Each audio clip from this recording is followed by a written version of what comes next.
Hello, this is Wmpyr, here to talk about the semi-private lesson that I did online last night. Two of my Japanese students, they asked me to do a semi-private. So we had a whole bunch of fun, and I'm here to go into some detail of what we did. Okay, so the first thing is we're going to start off with the warm-up.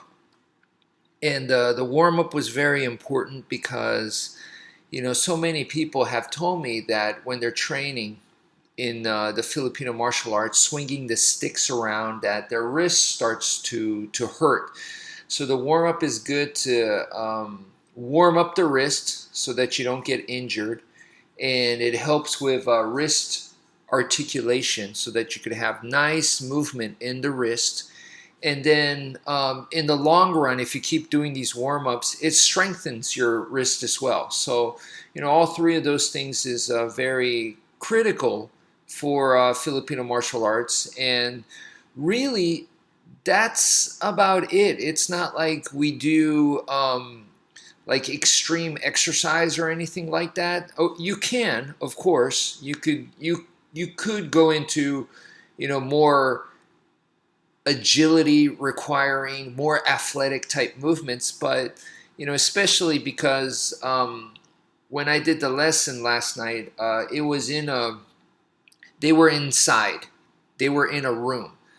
Therefore, it's going to be confined space, limited mobility and stuff like that. But anyway, so our main focus is to warm up your wrists, right? So that's what we do. And then the next thing is we went into the angles of attack partner drills, because normally when I do online lessons like this, it's usually just one person. It's just a private. But in this case, there was two of them. So I was like, hey, this is a perfect time to take advantage of this. And I had them do partner training. So a bunch of partner drills. And for the angles of attack, you're doing your X's, right? Your diagonals. So whether it's going downwards or upwards, I had them face off against each other, and it's a mirror pattern where if you're doing a downwards diagonal, your partner is also doing a downwards diagonal, and your sticks will hit, and then also you go upwards as well. So we did this with single stick and double stick, and then we went into what is very commonly taught, which is usually called single Sinawali, which is the up and down. And you could do that with the single stick and double stick as well, and they did that. And that, I kind of used the single Sinawali, the up down, that one, kind of as a stepping stone to go into the next drill, which I saw the Dog Brothers do, which I like very much. They call it the stick breaker drill. And it goes up, down, and then a backhand. Up, down, backhand. Up, down, backhand. That is the pattern. So I had these guys do that, and I told them be very careful because the backhand is super powerful, and because they're in a limited, confined space, they could end up breaking something, or if they clip each other, I mean, it doesn't take much for an eyeball to pop out. So I told them be very careful, and they were, and like I said, nobody got hurt. We all had a blast. It was tons of fun, and yeah, they they were laughing a lot and having a good time doing this kind of partner training, because they're trying to make sure that that they get it down.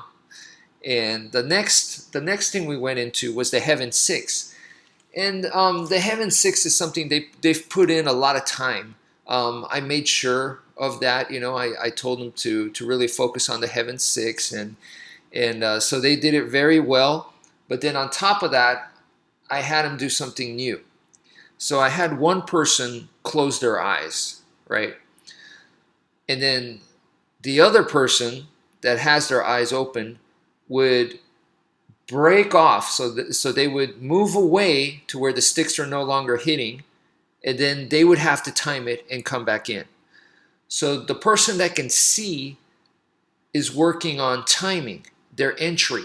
So they would just break off, and then they would have to find the right timing to get back in. And the person that is has their eyes closed, they don't know when the sticks are going to hit or when it's not going to be hitting. So that person just has to not get distracted by that, and they have their eyes closed, so they're in the dark, and they have to trust the other person and just focus on keep doing the heaven six. So what I like about this is that both partners are benefiting, and that is something that I encourage people when doing partner training, is make sure that you're both benefiting. So when I work with my students, yes, I help them out for sure, but I also, try to let them just work on their own thing. Let them develop. And not me constantly do this, do that, do this, just let them do it, because ultimately they need to be able to grow on their own. I can't be always spoon feeding them, and that's not a good sign, because you're just going to spoil them. So to me, that's not a good teacher. So yes, the big stuff I will correct, but the other stuff, let them find it on their own. So as they're doing that, that gives me a chance to work on my own thing too, because I'm not perfect. I got lots of things that I needed to develop as well. So that way we both get better. And that is super, super important and appealing to me. I see so many instructors where they just kind of sit on their throne and they stay on their high horse, and they're just constantly correcting people and feeling good about themselves, and I think that is the wrong way to go. We all train together, we all learning. That is what I like, and that is what I try to do, and that's what I encourage. So in this drill, they're both benefiting, and I really enjoy that. And of course they switch, so the other person closes their eyes, and then the other partner now has to figure out the timing. And what was so cool was, obviously it's easiest to come in on the number one. So it's a heaven six, so there's 6 strikes. So on the number one is the easiest to come in, right? You recognize, oh, this is where number one starts again, and boom, that's where you go in. And then the second easiest would be number 4, because that's the mirror opposite of number 1. So they figured that out, and they were doing it on number 1 and number 4, and then they tried it on different numbers. They tried it on number 2 and number 5, and then number 3 and number 6, and they were finding it very difficult. But that's the kind of training that you can do. You could expand upon the drill, and I encouraged them. I said, please, change it, evolve it, find new ways to drill this stuff, and let me know. Please tell me what you find. I'm excited to see how they add their own touch to it. And to me, that is the beauty of Filipino martial arts as well.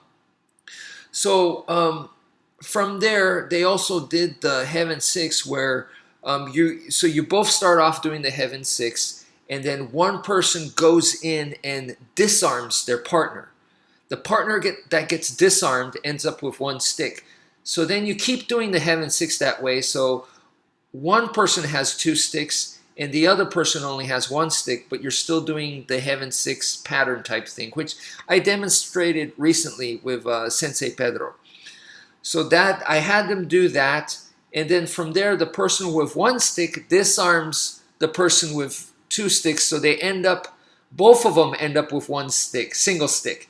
And then from there, there's a ton of single stick exercises, partner drills that you do. So pick any one of them, and they went into the single stick exercise. And then from there, where they just keep repeating the pattern, one person would disarm the other person. So now there's a person with a stick, and then there's another person with no weapon, right? The person with no weapon will now disarm the person that has a stick, and they both end up no weapons, right? So now that's where you go into hubud. So I had them do some hubud from there, and then from the hubud, one person can do a takedown, and that kind of finishes the drill. And then you can start over again from the double sticks and go all the way. It kind of went, I had them experience, I think for the first time, the full going from double sticks to single sticks to no weapons in one kind of fluid motion kind of thing, and switching these partner drills, going from one partner drill to the next. And it was nice to see that complete picture. So I had them do that as well. And like I said, we all had a blast, and to me that was kind of like the beauty of Filipino martial arts, where you don't need a whole ton of equipment. We're just talking about some sticks and knives, training knives, of course. You don't need like wrestling mats or a punching bag. All that is great, of course. I mean, who doesn't want a wrestling mat, or who doesn't want a punching bag? Those are awesome, but that can be pretty pricey, and they can take up a lot of space, and you just may not have the room, or also it can be quite noisy. And then in the case of like wrestling and BJJ and judo, you may not have the partner all the time. So then it's very difficult to train grappling arts by yourself. Whereas in Filipino martial arts, it's very, very friendly for solo training. And most of the time you do solo training, but when you do have a partner, which is, you're lucky to have a partner, you can go out to the park and we have a ton of partner drills. So you can have a blast that way. And it was nice and refreshing to do that, even online. So anyway, that's it for now. Thank you guys for listening, and take care, folks.